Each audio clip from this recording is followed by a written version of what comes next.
Hi everyone. So let us now begin with the pyogenic osteomyelitis. Now, this pyogenic osteomyelitis is a very important topic as far as our bone pathology is concerned. So we'll be discussing the pyogenic osteomyelitis under following heads: the definition, the route of spread, etiological factors responsible, gross, microscopy, clinical features, and the complications. Right? So, in all of these things, the very first thing which we are going to study now is the definition. So, definition is very easy. You see, pyogenic osteomyelitis. Wherever the word itis come, it is inflammation. So, here it is the inflammation of bone as well as bone marrow. Right? So, it is the inflammation of bone as well as bone marrow. Bone as well as bone marrow inflammation. Fine. So what is the root of infection? See the root or root है ना, जब भी root आपके mind में आता है you remember Gedi root, and that Gedi root is in Chandigarh. So what is Gedi root? C stands for contagious spread, then this H stands for hematogenous spread, and this D stands for direct spread. What does this mean? Contagious, hematogenous, and direct spread. So contagious spread means like, see, from the adjacent sites, like for example, if there is a skin ulcer, or if there is a dental caries or some infections in teeth, they can lead to the maxilla and the mandible pyogenic osteomyelitis. This is contagious. Okay, it is containing the pathogen already. Direct implantation, if you are undergoing some surgery or a gunshot wound, etc., direct implantation. Hematogenous spread via the nutrient arteries. If you remember your first year anatomy, they have something known as hair loop end और layer hair loop bends. ठीक है, जहाँ पर कि blood flow थोड़ा सा reduce हो जाता है, the speed of blood flow, and then the microorganism can grow over there. So definition is done, root of spread is done. Etiology, there are two etiologies actually. One is your Staph aureus and other one is your Salmonella paratyphi. So Staph aureus and then Salmonella paratyphi. तो Staph aureus जो रहती है, that is in 80 to 90% you have Staph aureus, but then in Salmonella paratyphi that belongs in children or in adults के अंदर में sickle cell anemia होता है.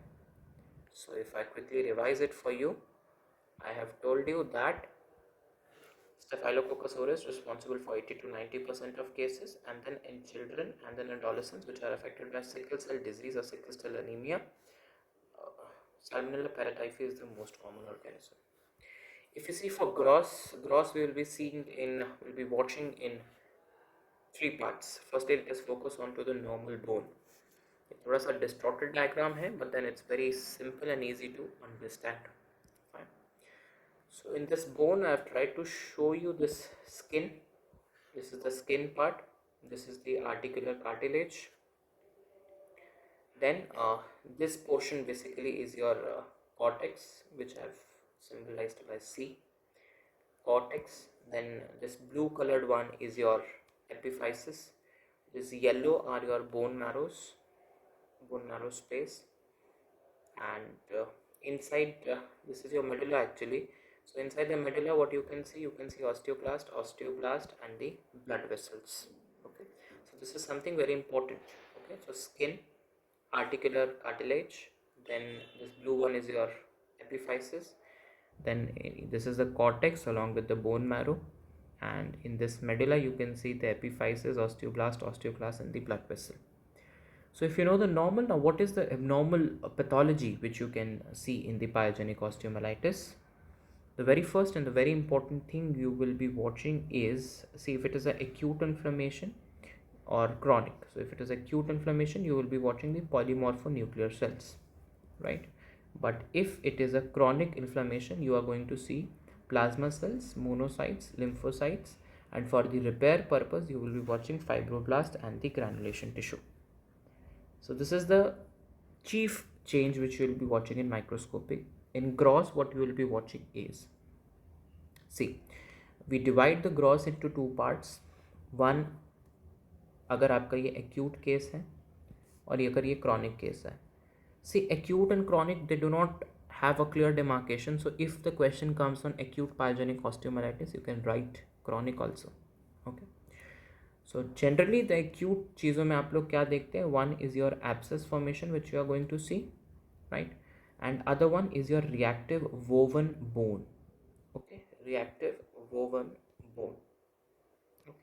But in chronic cases, remember this abscess turns into draining sinuses. Along with the reactive woven bone, there will be two things which will be visible to you. One will be your sequestrum, that is the dead or the necrotic bone, and other one is with the involucrum. Involucrum is the new or the reactive bone which is formed around the normal area of inflammation. Okay, because it is a chronic case, so there will be fibrosis, there can be calcification, and obviously you will be having your inflammatory cells like lymphocytes, monocytes, plasma cells, and in the acute cases there will be the neutrophils which are seen predominantly. So if I just revise, you can see that the abscess formation here, and what more you can see is your reactive woven bone. Okay. But in the chronic cases, this abscess has changed itself into the draining sinuses and sequestrum, the dead necrotic bone. See, there is no bone यहाँ पर, so the bone is dead. Okay, see यहाँ पर, sorry, कोई bone नहीं है, so dead bone, sequestrum, and a new bone which you can see over here is the involucrum. There is fibrosis, absolutely. One thing, this Brody abscess, what does this mean? Brody abscess is a bone abscess which is enclosed by a sclerotic bone. Okay, so it is a bony abscess. This is an abscess which is enclosed by a sclerotic bone. Okay. One more gross feature which is very important is a sclerosing osteomyelitis of Guérin. Okay, now what does this mean? Sclerotic osteomyelitis of Guérin.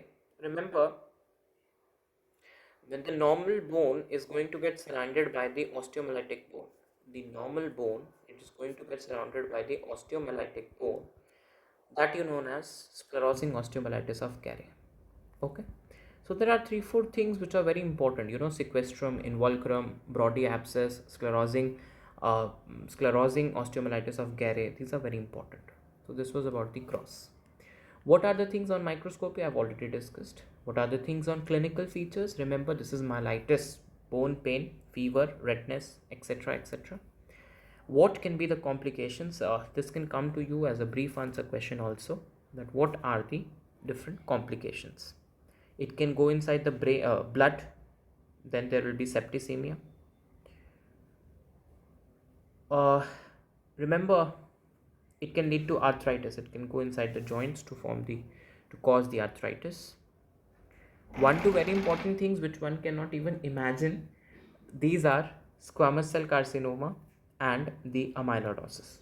Squamous cell carcinoma, because on the overlying skin, the thing which you are going to see is the squamous cell carcinoma because of recurrent infections, and in the end you are going to see amyloidosis of AA type mostly.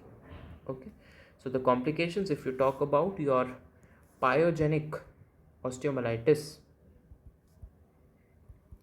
can go into the blood because septicemia, can go into the joint cavity to form arthritis, can go onto the skin to form squamous cell carcinoma, and one more thing which it can cause is amyloidosis. So septicemia, arthritis, skin plus squamous cell carcinoma, and the amyloidosis it can cause. Thank you so much for watching us.